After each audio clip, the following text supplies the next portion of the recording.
রবিবার মানেই কিন্তু একসঙ্গে বসে খাওয়া দাওয়া আর এই সকালের ব্রেকফাস্টে লুচি ঘুগনি এটা আমাদের প্রায় সকলেরই কিন্তু খুব প্রিয় খাবার। তো এই যে ঘুগনির রেসিপিটা শেয়ার করব, এটা হচ্ছে আমার মায়ের হাতের তৈরি। তো সেটাই আমি আজকে বাড়িতে বানালাম। কিছুই না, মটরটাকে সারা রাতের জন্য ভিজিয়ে রেখে দিয়েছিলাম, তারপরে আলু আর মটরকে নুন হলুদ আর সামান্য জল দিয়ে সেদ্ধ করে নিয়েছি। তারপরে এখানে দেখবেন 3 থেকে 4টা সিটি হয়ে গেলেই মটরটা সেদ্ধ হয়ে যাবে।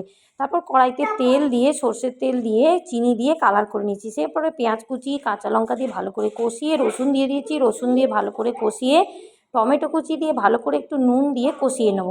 তারপর এখানে আমি আদাটাকেও দিয়ে ভালো করে মশলাটাকে আরেকটু কষিয়ে নেব। এদিকে একটা মশলার ঘোল বানিয়ে নিচ্ছি, যে হলুদ গুঁড়ো, লঙ্কা গুঁড়ো, জিরে গুঁড়ো, ধনে গুঁড়ো দিয়ে ভালো করে এই মশলাটাকে একটু গুলিয়ে নেবো জল দিয়ে।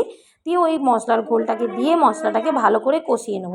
তারপর এখানে আরেকটু কাশ্মীরি মির্চ দিয়ে মশলাটা ভালো করে কষানো হয়ে গেলে, মানে তেল বেরিয়ে এলে, আমি এবারে মটরটাকে দিয়ে দেবো, যেটা সেদ্ধ করে রেখেছিলাম। এবারে দেখবেন হয়ে গেলে এই আলুগুলোকে একটু ভেঙে দেবেন, খেতে টেস্টি লাগবে। ভালো লাগলে একটা লাইক করবেন।